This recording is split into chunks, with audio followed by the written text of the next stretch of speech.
Satyabama Institute of Science and Technology, Chennai and Sri Perumbudur. அமைச்சர் அருண்ராஜ் செய்தியாளர்களை சந்தித்து வருகிறார், பார்க்கலாம்.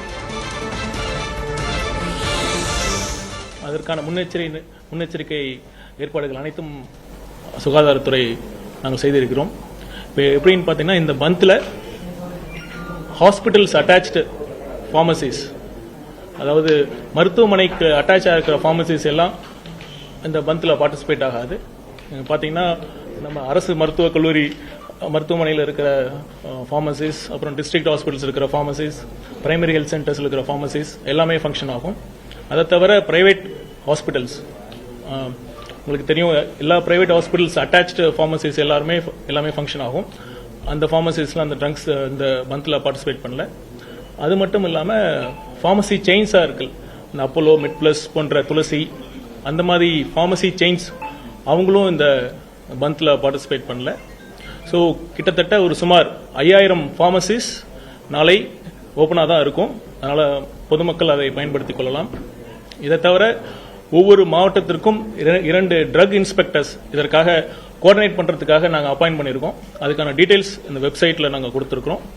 இதை தவிர இந்த ஸ்ட்ரைக் பண்ணக்கூடிய ஃபார்மசி அசோசியேஷன்ஸ் அவங்களோடையும் நாங்கள் பேசி அவங்க தரப்புல இருந்து கோஆர்டினேட் பண்ணுறதுக்கு 2 பேரை நாங்கள் ஒவ்வொரு மாவட்டத்திலையும் நாங்கள் கேட்டிருக்கோம். பொதுமக்களுக்கு ஏதாச்சும் எமர்ஜென்சி ட்ரக்ஸ் தேவைன்னா எங்கள் பொதுமக்கள் அவங்களோட நம்பர்ஸ்க்கும் தொடர்பு கொண்டு பேசலாம். இந்த ட்ரக் இன்ஸ்பெக்டர்ஸையும் தொடர்பு கொண்டு பேசினா அவங்களோட கோஆர்டினேட் பண்ணி தேவையான எமர்ஜென்சி ட்ரக்ஸ் ஏதாவது தேவைப்பட்டா உடனடியாக ஏற்பாடு செய்யறதுக்கு அனைத்து முன்னெச்சரிக்கை ஏற்பாடுகளும் பண்ணிருக்கோம். ஆன்லைன்ல மருந்து விற்பனை என்னுடைய பிரச்சனையாவே இருக்குது.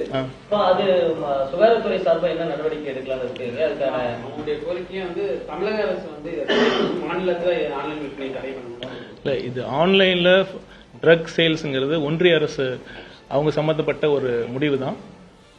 இந்த மந்த் கூட ஒன்றிய அரசுக்கு எதிரான ஒரு மந்தா தான் இருக்கு. இது நம்ம ஒன்றிய அரசு எந்த மாதிரி முடிவு எடுப்பாங்கன்னு நம்ம பார்க்கலாம்.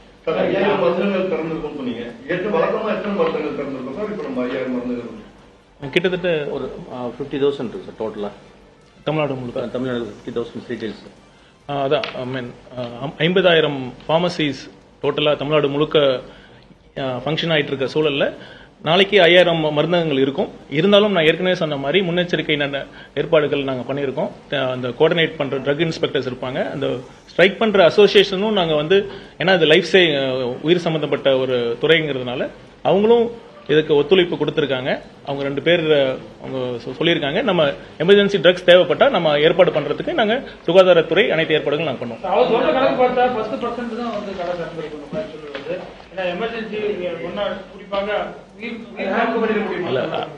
அது நானும் ஒரு டாக்டர் தான். பாத்தீங்கன்னா லைஃப் த்ரெட்டனிங் நிறைய நமக்கு பாத்தீங்கன்னா எமர்ஜென்சி ட்ரக்ஸ் சேல்ஸ் கம்மியா தான் இருக்கும். டோட்டல் சேல்ஸ்ல பாத்தீங்கன்னா நம்ம ரெகுலர் பிபி டேப்லெட்டா இருக்கும், சுகர் டேப்லெட்டா இருக்கும், மற்ற விதமான சேல்ஸும் நடக்கும். எமர்ஜென்சிக்காக ஒரு 10% கண்டிப்பா அதுக்குள்ளதான் இருக்கும். அது கண்டிப்பா நாங்க கான்பிடண்டா இருக்கோம். இதுல இந்த கவர்மெண்ட்டுக்கு தேவையான பொதுமக்களுக்கு தேவையான அனைத்து எமர்ஜென்சி ட்ரக்ஸும் தட்டுப்பாடு இல்லாம நம்ம பாத்துக்கலாம். மருந்து விற்பனையாளர் சங்கத்துடைய குற்றச்சாட்டு என்ன இருக்குன்னா, இந்த மருந்து பரிந்துரை சீட் இருக்கு இல்லைங்களா, டாக்டரோட பிரிஸ்கிரிப்ஷன் இருக்கு, அதை ஏஐ மூலமா ஜெனரேட் பண்ணி ஆன்லைன்ல மெடிசன் வாங்குறாங்க அப்படிங்கிற ஒரு குற்றச்சாட்டும் இருக்கு. இதை தடுக்கிறதுக்கு ஏதாவது வழிவகைகள் இருக்குதா, இல்ல ஃபியூச்சர் பிளான் என்ன இது சம்பந்தமா? இல்ல, நீங்க கேட்கிற பிரச்சனை பத்தி ஏற்கனவே நிறைய பேர் சொல்லியிருக்காங்க. இப்ப பிரிஸ்கிரிப்ஷன் வேணும், பிரிஸ்கிரிப்ஷன் அப்லோட் பண்ண சொல்லி அந்த ஆன்லைன்ல சேல்ஸ் பண்றப்ப கேட்கறாங்க.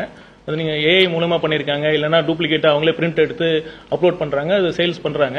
இது கண்டிப்பா இதுக்கான ஒரு தெளிவான வழிமுறைகளை நம்ம கொண்டு வர வேண்டியது அவசியம் தான். வலி நிவாரண மாத்திரைகளும் தூக்க மாத்திரைகளும் அதிகளவு ஆன்லைன்ல தான் அவங்க பர்ச்சேஸ் பண்றாங்க.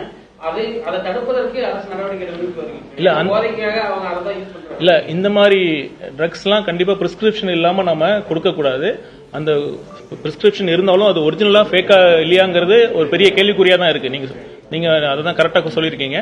இதுக்கான கண்டிப்பா ஒன்றிய அரசு இதற்கான முடிவு நம்ம அனைத்து மாநிலத்திலையும் கலந்து ஆலோசித்து ஒரு முடிவு எடுக்கப்பட வேண்டியது அவசியம் தான். எதை பத்தி கண்ட்ரோல் பண்றதுக்கு, ஏன்னா ஆன்லைன்ல தூக்க மாத்திரை, வலி நிவாரண மாத்திரைகள் அதிக இளைஞர்கள் வாங்கி பயன்படுத்துறது தமிழ்நாட்டில் அதிகம் இருக்கு.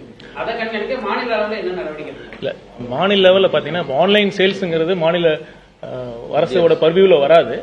இருந்தாலும் நம்ம கண்டிப்பாக ஒன்றிய அரசு நாங்கள் வலியுறுத்துவோம். இந்த ஏரியாவில் ஒரு கிரே ஏரியா இருக்குது. இதெல்லாம் இப்போ லேட்டஸ்டான வர டெக்னாலஜி மூலயமா வர சேல்ஸ்னால நடக்குது. நாங்கள் ஒன்றிய அரசு நாங்கள் பேசி இதை எப்படி ரெகுலேட் பண்ணலாங்கிறத கலந்து பேசுவோம். ரெண்டு மினிஸ்டர் ஆயிட்டு ஃபர்ஸ்ட் டைம் நீங்க பிரச்சனை பாக்குறீங்க. இப்ப இந்த நீட் வந்து திருப்பியும் வச்சிருக்காங்க. நீட் வந்து உங்க சப்ஜெக்ட் வந்து மருத்துவ கல்வி என்பது உங்க கண்ட்ரோல் வந்து என்ன மாதிரியான மாணவர்களுக்கு அடுத்ததான் என்ன ஒரு எக்ஸாமே கேன்சல் பண்ணிட்டு திருப்பி நடத்த போறாங்க, என்ன மாதிரியான நடவடிக்கைகளை நீங்க எடுக்க போறீங்க அந்த மாணவர்களுக்கு சொல்ல வருவது? தமிழக வெற்றி கழகம் முன்னாடி தேர்தலுக்கு முன்னாடி இருந்த ஒரே நிலைப்பாட்டில் தான் இருக்கும். நீட் கிராமப்புற மாணவர்களுக்கு எதிரானது, மாநில உரிமைகளுக்கு எதிரானது.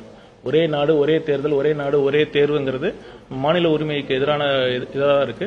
ஆனால் நீட் வேண்டாம் என்பது தான் எங்களுடைய முடிவாக இருக்கு. கண்டிப்பாக அதை நாங்கள் வலியுறுத்துவோம், ஒன்றிய அரசு வலியுறுத்தும். இல்ல என்ன எனி ட்ரக்ஸ் தேவைப்பட்டா கண்டிப்பா இந்த 5000 ஃபார்மசிஸ் நாளைக்கு திறந்து இருக்கும். அதை தவிர என்ன தேவையோ வாங்கிக்கலாம். குறிப்பா எமர்ஜென்சி ட்ரக்ஸ்னா ஈஸியா நம்ம வந்து ப்ரொக்யூர் பண்றதுக்கான இந்த முன்னெச்சரிக்கை நடவடிக்கை பண்ணிக்கலாம். குறைச்சிக்கிட்டே வராது. இப்ப மாத்திரை பாத்தீங்கன்னா ஆன்லைன்ல சொன்னாரு, இதுலதான் இந்த நிட்ராவேட் வந்து நிறைய மாட்டுது, விசாரணையிலும் வருது, ஆன்லைன்ல தான் கிடைக்குது, பார்மசியில கிடைக்கிறது கிடையாது. அதுக்கு என்ன நடவடிக்கை? இல்ல, 10,000 2,000 போதைப்பொருள் தடுப்பு, போதைப்பொருள் சேல்ஸ் தடுக்கிறதுக்காக நாளை மருந்து கடைகள் மூடப்பட இருக்கும் சூழலில் என்னென்ன நடவடிக்கைகள் எடுக்கப்பட்டிருக்கின்றன என்பது குறித்து சுகாதாரத்துறை அமைச்சர் அருண்ராஜ் விளக்கிக் கொண்டிருக்கிறார். 5,000 மருந்து கடைகள் திறந்திருக்கும் என்றும் அவர் கூறியிருக்கிறார். Satyabama Institute of Science and Technology, Chennai and Sri Perumbudur.